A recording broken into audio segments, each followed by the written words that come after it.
Hello বন্ধুরা, 1200 দিন কঠোর পরিশ্রম করে তৈরি করা স্বপ্নের জাহাজ টাইটানিক কেবলমাত্র 2 ঘন্টার মধ্যে কেন ডুবলো? 10 এপ্রিল 1912 এই দিনটি টাইটানিক বিশ্ব রেকর্ড করার উদ্দেশ্যে যাত্রা শুরু করে।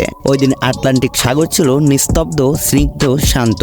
জাহাজে 1500 প্যাসেঞ্জার উপস্থিত রয়েছে। ডেকে লাখো দর্শক ভিড় করে তারা তাদের বন্ধুদের আলবিদা জানাচ্ছে। কিন্তু বাইরে থাকা জনগণ কখনো জানতো না যে তারা তাদের প্রিয়জনদেরকে চিরদিনের জন্য আলবিদা জানাচ্ছে। কারণ 1200 দিন তৈরি করা এই জাহাজটি মাত্র 2 ঘন্টার মধ্যেই ডুবে যায়। কিন্তু এই জাহাজটি ডোবার কারণ কি ছিল? জাহাজ ডোবার 107 বছরের মধ্যে অগুন্তি তথ্য ব্যাখ্যা করা হয়েছে, যা ছিল সবই অস্পষ্ট। তার মধ্যে এক্সপার্টরা যে বিষয়টি বেশি গুরুত্ব দিয়েছে তা হলো টাইটানিক জাহাজ ডোবার পেছনে রয়েছে কিছু ক্রিমিনালের ষড়যন্ত্র। অর্থাৎ টাইটানিক জাহাজকে ইচ্ছাকৃতভাবে ডুবে নিষ্পাপ মানুষগুলোকে হত্যা করা হয়েছে। কিন্তু আজ আপনাদের জানাবো সেই সময় পৃথিবীর সবথেকে বিলাসবহুল শক্তিশালী জাহাজ টাইটানিকের এমন 6টি ভুল ছিল যার কারণে এই প্রকাণ্ড জাহাজটি ক্ষুধার্ত আটলান্টিক দানবের পেটে চলে যায়। যদি এই 6টি ভুল না করতো তাহলে আজ টাইটানিক ধ্বংস হওয়ার পরিবর্তে সফল হওয়ার কারণেই বিখ্যাত হতো। তো ভিডিওতে একটি লাইক দিয়ে ভিডিওটি দেখতে থাকুন। টাইটানিকের নির্মাণ কাজ শুরু হয় 1907 সালে। প্রায় 3 বছর কঠোর পরিশ্রমের পর জাহাজটি তৈরি করা হয়। জাহাজটি সম্পূর্ণরূপে তৈরি হয়ে যাওয়ার পরে বাকি ছিল টেস্টের কাজ। জাহাজ কোম্পানি তখনই আত্মবিশ্বাসের সাথে গল্প করেছে যখন জাহাজটি যথাযথভাবে টেস্ট পাস করে। টেস্ট রেজাল্টের পর গোটা বিশ্বে নিউজের মাধ্যমে মার্কেটিং করা হয়, যার হেডিং ছিল আনথিঙ্কেবল টাইটানিক, অর্থাৎ জীবনে না ডোবা জাহাজ তৈরি করা হয়েছে। মার্কেটিং এর কিছুদিনের মধ্যেই টিকিট শেষ হয়ে যায়। এই লাক্সারিয়াস জাহাজটিতে সফরের জন্য এতই টিকিটের রিকোয়েস্ট ছিল যে টিকিটগুলো ব্ল্যাকে বিক্রি করতে হয়েছিল। সে সময় একটি টিকিটের মূল্য ছিল ভারতীয় টাকায় 4,80,000 টাকা। এরপরে সময়টি ছিল 10 এপ্রিল 1912। এই জাহাজটি যাত্রা শুরু করে ইংল্যান্ডের সাউথহ্যাম্পটন থেকে। গন্তব্য ছিল আমেরিকার শহর নিউ ইয়র্ক। দুপুর 2টোয় টাইটানিক যাত্রা শুরু করার ঘোষণা দিয়ে দেয়। ঠিক সেই সময় থেকেই শুরু হয় ভুল।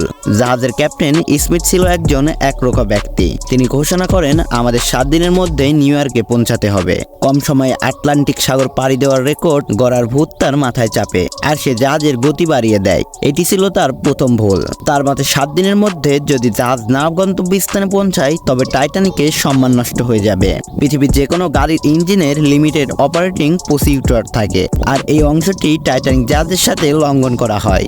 জাহাজের স্পিড এতই বেশি ছিল যে মাত্র কয়েক মিনিটের মধ্যেই সাউথহ্যাম্পটন থেকে বন্দর হারিয়ে যায়। চোখ যত দূরে যায় কেবল ভয়ঙ্কর নীল সমুদ্রই দেখা যায়। Mistake number 2।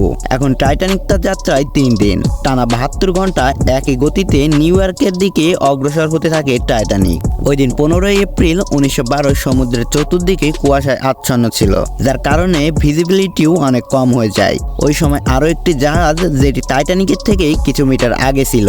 ওই জাহাজের ক্যাপ্টেন ওয়্যারলেস রেডিওর মাধ্যমে টাইটানিক জাহাজকে সংকেত দেয় যে তাদের সামনে প্রকাণ্ড হিমস্রোত রয়েছে। এক্সপার্টরা বলেন প্রায় 6 বার এই সংকেত দেওয়া হয়, কিন্তু ক্যাপ্টেন স্মিথ ওয়্যারলেসের দেওয়া সংকেত ইগনোর করে। তাদের কাছে এটি নর্মাল হলেও এই ভুলটি ছিল জাহাজ ডোবার দ্বিতীয় কারণ। তাছাড়া টাইটানিক সেই সময় লাক্সারিয়াস জাহাজ হওয়ার কারণে জাহাজের ফার্স্ট ক্লাসে অনেক ভিআইপি ছিল। ওয়ার্কাররা তাদের সেবায় ব্যস্ত থাকায় কেউই এই সংকেতটি লক্ষ্য করেনি। যদি এই সিগন্যালটিকে সিরিয়াসলি নেওয়া হতো তাহলে টাইটানিক নির্দিষ্ট সময়ের আগেই হয়তোবা গন্তব্যস্থানে পৌঁছে যেত। Mistake number 3। টাইটানিক হিমস্রোত সংকেত মিস করে। অন্যদিকে তার স্পিড প্রচন্ড, কিন্তু তখনও টাইটানিককে রক্ষা করা যেত, কারণ কিছু পাহারাদার তখনও অ্যালার্ট ছিল, যারা দূর থেকে কোনো বিপদ সংকেত দেখা পেলেই ক্যাপ্টেনকে সঙ্গে সঙ্গে খবর দিত। কিন্তু দূরের কিছু দেখার জন্য তাদের কাছে কোনো দূরবীন ছিল না। এটি ছিল তাদের তৃতীয় মিস্টেক। ক্যাপ্টেনকে তারা তখনই সংকেত পাঠায় যখন জাহাজ একদম বরফের হিমশরীর কাছাকাছি চলে আসে। ফুটবল মাঠের মতো প্রচন্ড হিমশরী তারা দেখতে পায়, কিন্তু ততক্ষণে তাদের অনেক দেরি হয়ে যায়, কারণ আইসবার্গের অনেক কাছাকাছি তারা চলে আসে। Mistake number 4। আটলান্টিক সাগরে হিমশরের মুখোমুখি মাঝে মাঝেই হয় নাবিকরা, যাদের তারা সহজেই হ্যান্ডেল করে নেয়। ক্যাপ্টেন স্মিথ তেমনই কিছু ভেবেছিল। আইসবার্গ দেখা মাত্র ক্যাপ্টেন জাহাজের ইঞ্জিন বন্ধ করার আদেশ দেয়। একই সাথে টাইটানিকের ডিরেকশন পরিবর্তন করার আদেশ দেয়। অবশ্য ক্যাপ্টেন অপ্রাণ চেষ্টা করে, কিন্তু পরিস্থিতি এমন পর্যায়ে চলে যায় যে আইসবার্গ টাইটানিকের একদম মাঝে ধাক্কা লাগে। কিন্তু তারপরেও বাঁচার আশা তারা করেছিল। তারা ভেবেছিল হিমশোলে ধাক্কা লাগলে হয়তোবা হিমশোল টুকরো টুকরো হয়ে যাবে, অথবা আইসবার্গের টাইটানিকের কোনো ড্যামেজ করতে পারবে না। এটি পসিবল হতো যদি চতুর্থ ভুলটি না হতো। এক্সপার্টরা মনে করেন টাইটানিক যাদের যে রেবেটস লাগানো হয়েছে সেগুলো স্টিলের না, বরং কাস্ট আয়রনের ছিল।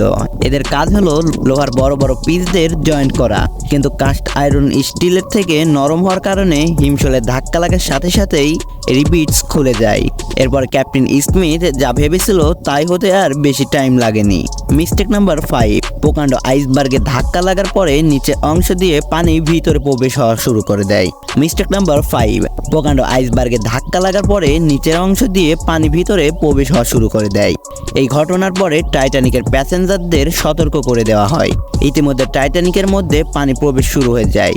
তার সত্ত্বেও টাইটানিককে তখনও বাঁচানো সম্ভব ছিল, কারণ টাইটানিকের ডিজাইন এত অ্যাডভান্স ছিল যে যদি থার্ড ফ্লোরে পানি প্রবেশ করে তাহলে জাহাজটি ডোবার কোনো সম্ভাবনা ছিল না।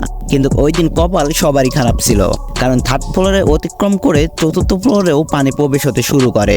পরিস্থিতি আর কোনোভাবে নিয়ন্ত্রণে আনা সম্ভব ছিল না। টাইটানিক ধীরে ধীরে পানির নিচে ডুবতে শুরু হয়। এরপর টাইটানিককে বাঁচানো ছেড়ে দিয়ে ক্যাপ্টেন স্মিথ প্যাসেঞ্জারদের বাঁচানোর জন্য উঠে পড়ে লাগে। সিগন্যাল দিয়ে দেয় লাইফবোট পাঠানোর জন্য, কিন্তু এই পরিস্থিতিতে 5 নাম্বার ভুলটি দেখা দেয়, কারণ জাহাজে 32টি লাইফবোট রাখার ক্যাপাসিটি রয়েছে, কিন্তু না ডোবা জাহাজ বলে মনে করার কারণে মাত্র 10টি লাইফবোট জাহাজে রাখা হয়। যেখানে প্যাসেঞ্জার ছিল 1500, সেখানে লাইফবোট মাত্র 10টি। মিস্টেক নাম্বার 6, চতুর্দিকে কান্নার হইচই। সকলেই চাই ওই 10টি লাইফ সেভিং বোটের মধ্যে উঠতে। 12টা 45 মিনিটে প্রথম বোটটি সমুদ্রে নামানো হয়, কিন্তু এখানে 6 নাম্বার ভুল দেখা দেয়। হইচইয়ের কারণে বোর্ডে প্যাসেঞ্জার পুরো না করেই ছেড়ে দেওয়া হয়, যার মধ্যে সকলেই ছিল ফার্স্ট ক্লাসের প্যাসেঞ্জার, অর্থাৎ জাহাজের মধ্যে যারা ধনী ব্যক্তি ছিল তাদের প্রথমে সুযোগ দেওয়া হয়। যদি লাইফ সেভিং বোর্ডে প্যাসেঞ্জার ফুলফিল করা হতো তাহলে হয়তো মৃত্যুর সংখ্যা অনেক কম হতো। এরপর জাহাজ ধীরে ধীরে পানির নিচে ডুবে যাচ্ছে। কিছু সময়ের মধ্যেই শর্ট সার্কিটের কারণে সব লাইট বন্ধ হয়ে যায় আর জাহাজটি 2 টুকরো হয়ে যায়। পানির নিচে ডুবতে প্রায় 2 ঘন্টা 40 মিনিট সময় লাগে। এভাবেই 1500 হৃদয় পানির নিচে দাফন হয়ে যায়। ওই সময় আটলান্টিক সাগরের পানির টেম্পারেচার ছিল -2 ডিগ্রি, অর্থাৎ প্যাসেঞ্জার যদি ওই ঠান্ডা পানিতে ঝাঁপও দিত তা সত্ত্বেও তাদের বাঁচার কোনো সুযোগ ছিল না। বলা হয় যে টাইটানিকের মৃত্যুর সংখ্যা প্রায় 1500 এর বেশি ছিল, কারণ অনেক মানুষ লুকিয়ে টাইটানিকের ভেতর প্রবেশ করেছিল। তাদের হাত ছিল বড় বড় আমলাদের সাথে। এই জাহাজের জন্য সবথেকে বেশি স্যাক্রিফাইস যিনি করেছেন তিনি হলেন ক্যাপ্টেন স্মিথ। তিনি কোনোভাবেই আশা ছাড়েননি। অবশেষে লাস্টে তিনি নিজেই পানিতে জাম্প দেয়। চাইলে সে লাইফবোটে করে পালিয়ে আসতে পারত, কিন্তু তিনি এটি করেননি। তো এই ছিল আজকের ভিডিওটি ভালো লেগে থাকলে একটা লাইক করবেন, আর এই ধরনের আনকমন এবং ইন্টারেস্টিং সকল ভিডিও পেতে আমাদের চ্যানেলটি সাবস্ক্রাইব করে পাশে থাকা বেল বাটনটি অল করে দিবেন। আর অলরেডি যারা চ্যানেলটি সাবস্ক্রাইব করে দিয়েছেন তাদেরকে অসংখ্য ধন্যবাদ। তো ভালো থাকবেন, সুস্থ থাকবেন, আর 5 ওয়াক্ত নামাজ কালাম পড়বেন। আল্লাহ হাফেজ।